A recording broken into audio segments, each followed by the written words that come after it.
Hi, welcome to Live and Look Luxe, my beauty masterclass, where you can go and become an expert in your own beauty so that you leave a little bit more informed on how you can make better choices based on your coloring, your face shape, even body shapes, so you can better shop for clothing, accessories, and build a makeup collection of your dreams that's really going to suit you in all ways. This masterclass is truly a love letter to all of my subscribers and friends. I worked really hard on each and every chapter, and I'm so happy to finally share with you here now on YouTube. So welcome, and let's get into it.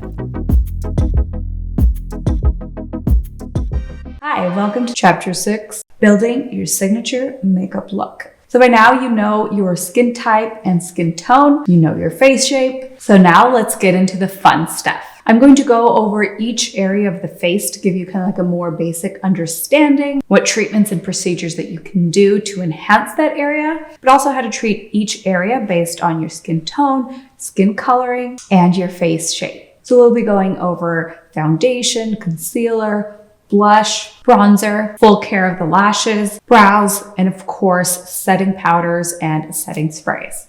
So first, we want to identify what is your makeup style. For me personally, I always like a makeup look that still looks quite natural and that only enhances your natural beauty.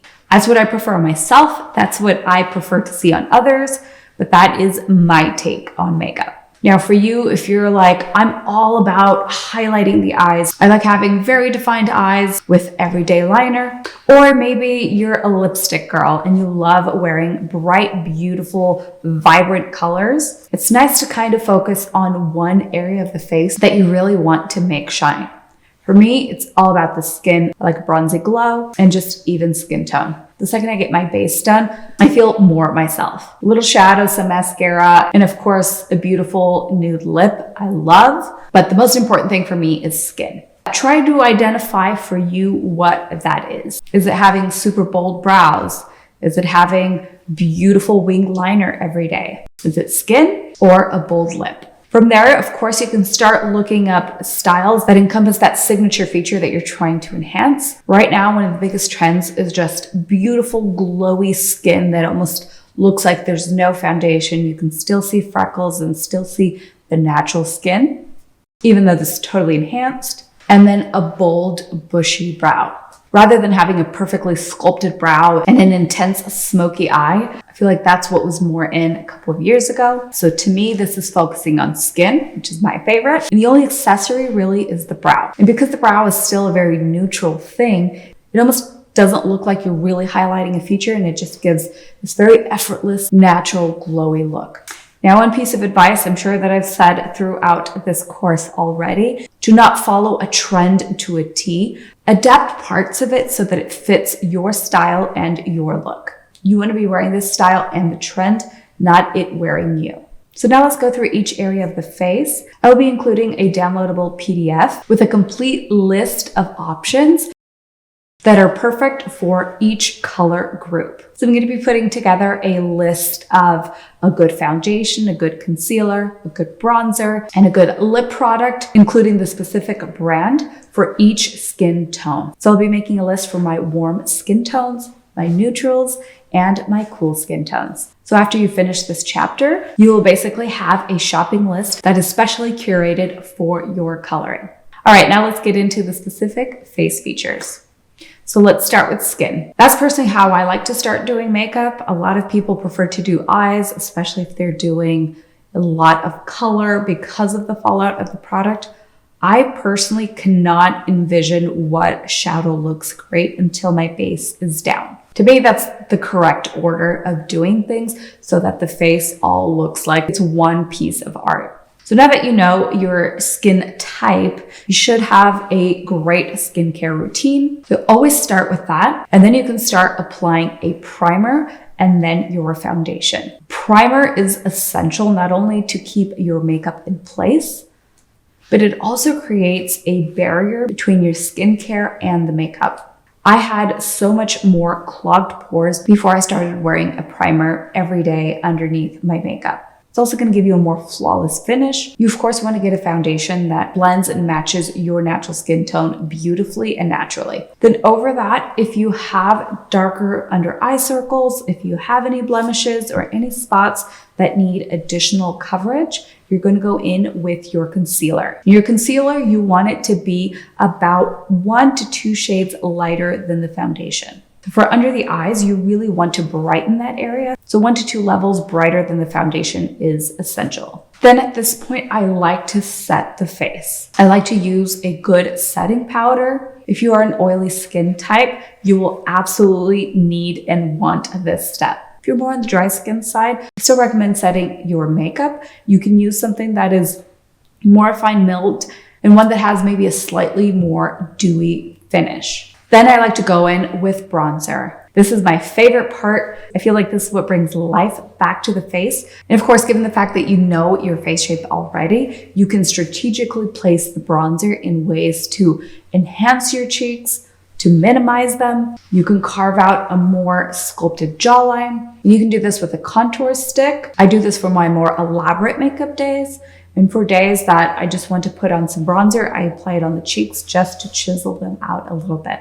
Using a contour product, it should be a good 3 to 4 levels darker than your foundation. And with this contour, you can also contour your nose to give you a more sculpted look. You can bronze the forehead to make it appear smaller. You can contour a little bit under your lip to give a more pouty look. You also don't want to go overboard and do too much. You've evened out the skin tone with your foundation. You've brightened up areas with your concealer. You don't want to completely just darken everything. You just want to add it strategically to the right areas to give you beautiful definition and a more natural look.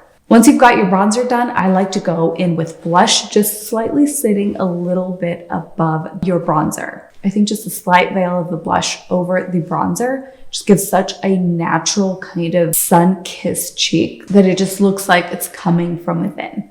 For blush, you want to keep it in the levels of your natural skin tone. So definitely not too dark, too light probably won't show up too much. And of course, if you're a warmer skin tone, you want kind of a more corally, peachy kind of tone. And if you're cool, you want more of a straight pink, more bubblegummy kind of color. All right, so then moving into brows. This is an area now that is so in, and there's a lot of things you can do. You can tint your eyebrows.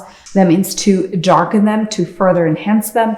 A lot of beauty bars now offer this service. You can get this done at a benefit counter. And then of course, classic maintenance, which can include some waxing, some tweezing. You've also probably all heard about microblading, and that is when you tattoo in specific hair-like strokes to give the appearance of actual little hairs in areas that maybe you might be sparse in. So if you have a scar near your eyebrow, or you've always just had kind of thinner brows, or you've overplucked over the years, this is a great process for that.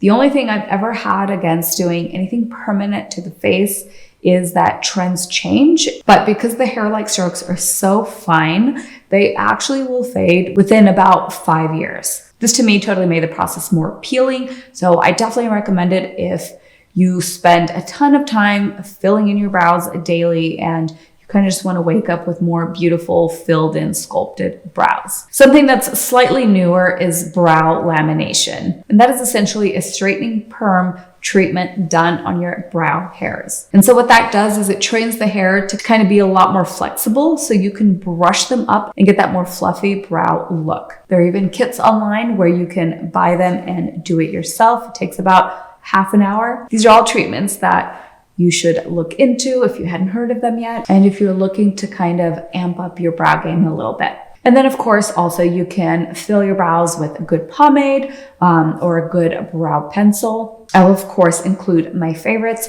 in this PDF that I create for your skin tone. Then we move on into eye makeup. I used to not wear eyeshadow. I used to like a very natural look. And now I love to add a little bit of contouring, a little bit of warmth to my lids. I feel like it totally just makes the makeup look come together. And it can still look completely natural if you stick to neutral tones. But again, with the strategic placement of your eyeshadow, you can create a higher brow bone, you can create a deeper crease, or you can add a complementative color to your eyes to make them pop.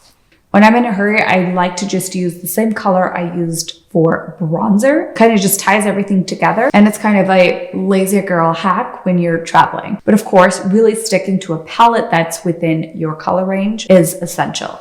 All right, moving into lashes. I've always been obsessed with lashes. I think it's such a tiny detail in the face that just makes such a huge difference.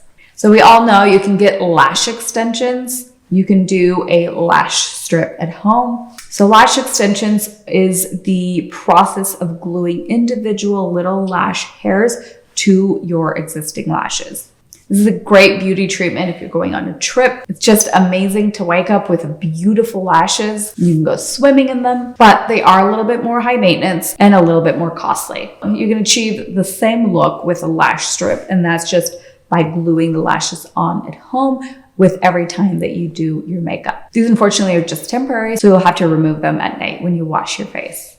Another thing you can do is a lash tint and a lash lift. So the tint, just like your eyebrows, you can darken them. This is great for my naturally blonde clients that have naturally lighter lashes. It gives the appearance of almost like you have mascara on. And then there's the lash lift, which is exactly what it states. It basically curls your lash really close to the base, kind of maximizing the length of your lashes and just really opening up the eye. You can also, of course, use a lash curler at home, but just know that every time you wash your face, your lashes are going to go back to their natural state. Whereas with the lash lift, it actually curls them in place for a couple of weeks. A good mascara is also really important. There's different mascaras for different results that you're after. You can get a much more lengthening mascara. You can get one that's more voluminous. I'm definitely more about the volume than the length. Also, mascaras have come a long way, and there's great mascaras out there that have great ingredients in them that are good for the lashes. A good lash serum is also essential. I felt like after years of having lash extensions, my lashes were probably less than half the length they were before. So I started to apply a lash serum daily, and my lashes ended up growing longer than they were previously. So if you like a really natural look, but you want to kind of enhance what you already have, a lash serum is great at that. And then we come to our last and final steps of our makeup, and that is our setting sprays. I didn't really get into setting sprays until I started setting my face with powder. And I used to think a setting spray is just basically like hairspray or glue for the face to keep the makeup on. And although it does definitely help the makeup stay in place all day, but more than anything, it emulsifies kind of all the products and all the layers that you've put on your skin, and it kind of makes them become one. And it gives just a more luminous skin-like appearance rather than just a powder sitting on your skin. And there are endless options for this category. There's definitely super expensive and then some more cost-effective options. I personally like one that mists really evenly and that isn't going to clog my pores. And we're done. You should have a better understanding of each area and category of the face. And just remember, you don't have to do the whole thing. It's all about really enhancing the areas that you love about your face and really make those come forth. Another good tip too is looking at trends in order to keep your look looking fresh. So now the trend is big, fluffy brows. If you naturally have a smaller, thinner brow, you probably want to enhance it a little bit so it looks a little bit fuller, but you never want to give yourself something that your face didn't naturally have. So think of trends as kind of guides and kind of what you should be focusing on, what you should be putting a little more attention on. But again, don't be a victim to the trends. Always wear your makeup, don't let it wear you. All right, go ahead and download the PDF that goes with your skin tone. I'll be including a shopping guide as the last chapter to this course, furthering the help of getting all the products that you need to create your beautiful makeup look.